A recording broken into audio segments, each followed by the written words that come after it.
Right. Okay, this is the Anne-Marie Waters party she set up. Can you tell us why she split away from UKIP? Well, basically, after the leadership challenge, Henry Bolton's win, Henry Bolton and the likes of Nigel Farage basically come out and said, "Oh, we've been saved from the Nazis." Oh, I see, that sort of language. So they basically tagged Anne-Marie and all of her supporters as racist Nazis. They did exactly the same as what the media's been doing to UKIP for the last 25 years. I did a video against Nigel Farage last week because he was criticising Tommy Robinson and putting him in that sort of camp. And I think I was completely. I don't think he understands Islam at all. No. He just doesn't. And if you'd actually listen to him talking, when the subject comes up, he flip-flops on it and goes. He doesn't say anything. Avoid the subject. So that's what I think. What do you think about the new leader now of UKIP? Is he a bit more approachable? I'd say so. He says the right things. Yes. But apparently he's only in position for a year. So temporary sort of thing. What happens after that? What direction UKIP going to go in there? I felt that at some stage UKIP should have changed their name after the referendum or something, but I don't know what you feel about that. All depends whether we do get our independence or not, which at the minute it doesn't seem like we're going to. We've been stitched up every which way, basically. There's one, if you don't mind asking a specific question, and I don't know, right? I followed a lot of men's rights activist stuff in the past and that sort of thing, and all the divorce farcical stuff. I was wondering what Anne's opinion on that. Like one of the subjects that comes up, especially with Islam, is circumcision. I'm against all circumcision, no matter what. Is she the same way? Genital mutilation, against it. Because it's child abuse, whichever way you count, whether it's a boy or a girl. That's it. Okay, that's great. Everyone knows about circumcision. The FGM in this country is being covered up. There's well over 1,000 reported cases of female genital mutilation in this country alone. And none of them. Not a single prosecution. That's it. Not a single. Extraordinary, isn't it? You say something mean on Twitter, they're at your door. It's like I see a video on YouTube. I think it was the day before Tommy was arrested.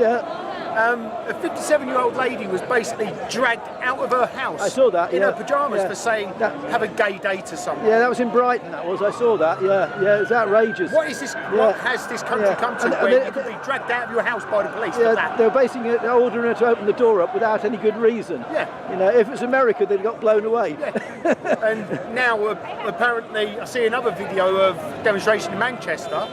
Where some woman was arrested just because she refused to give the police her name. Since when has that been a crime? That's not crime. No, that's not crime. But yet they arrested her under some form of the Terrorism Act. That's an open sort of charge, isn't it? I can see the same things happening here as what happened in America after 9/11 with the introduction of the Patriot Act. It strips you of your rights, basically. The police can come to your house anytime they want without any cause. I've seen and drag you out. I'm not seeing it so much here, but I have seen people wearing "Je suis Tommy," which is like, this is all of us. What happened to Tommy Robinson can happen to any one of us. That's it. It's outrageous. I've never known anything like this, and it's making Britain look a really bad image in the eyes of the world. It is, but at the same time, our government's not helping them out because they're making us look feeble. You see, the thing is as well about Theresa May, when she was Home Secretary, all this harassment of Tommy Robinson started with her, and she had to know about it, being Home Secretary. So she's had a hand in this all the way along. I've switched away from Conservative to being anti-Conservative because this is not a Conservative party as far as I'm concerned. Why exactly are they Conservative? They're not. No, they're very left-wing. Very left-wing. To say left-wing. Extreme. Okay, thank you very much. The Labour Party are the extreme left-wing. The Conservatives are the left-wing. I left the Labour Party several years ago, about 20, 30 years ago, because that's what was happening. I was an activist with them, and then if you voted the wrong way in a meeting or something, they came for you. And I thought, well, this is outrageous. It's my opinion. You're not all going to agree the same thing, and I couldn't get over that. the whole thing. People taking offence to everything. Taking offence to something is objective. Yeah. Just because you take offence to something doesn't mean millions of other people. No, that's right.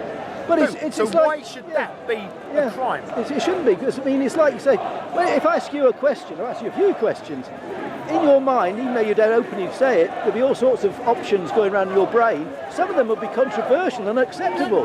But you with that, and if you come out with something I don't agree with, I can argue the case, and the best idea comes out, and that's the whole idea of free speech. But there's none of that. If you say something that's slightly controversial, it's racist. I'm not talking to you. Well, it closes the door, doesn't it? That's just that you can't talk then. I mean, I've been called since I first pledged my support to For Britain and Anne-Marie. Yeah. I've been called racist. I've been called a Nazi. I've been called homophobe. I couldn't care whether people are gay, straight. The simple answer to that is you haven't got an argument then. That's just whatever. And my answer to being called a racist and all that.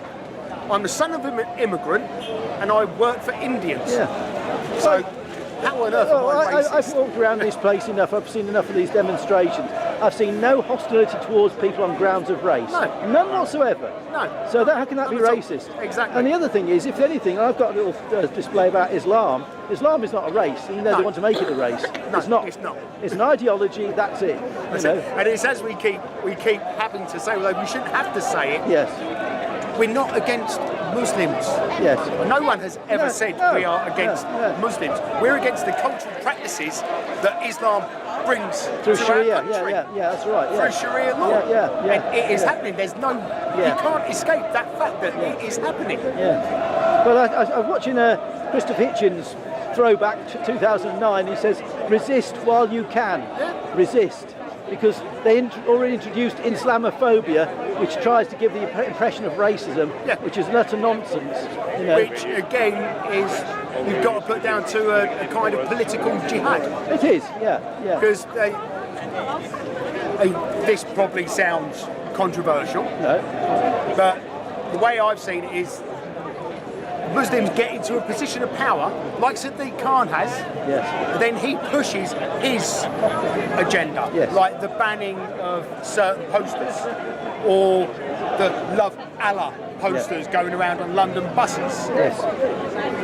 Yes, it's very much so. It's part of the whole. So they get into a position of power and then they push their position and forget everything else. Okay, thank you very much.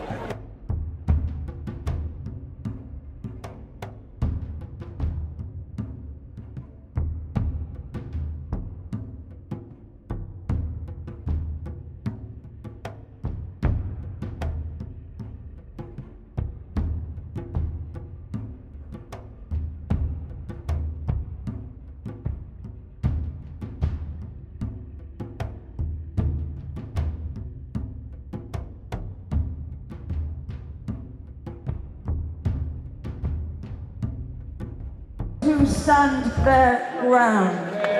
Vote for those who are clear. We can have no ambiguity or hesitation. We can have no political correctness or appeasement of the moderates. We must know our fight and fight it. The Party have decided to boycott the event we're having on Tuesday. They don't think they have to answer to the people.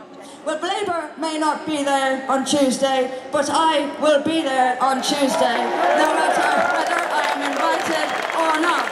I will be there on Tuesday, and I will be representing the freedom-loving, decent British majority. I will go there for you. Carry on, keep going. That's all we can say. It's the two most important words to say to you are keep going. Thank you all very much for coming out.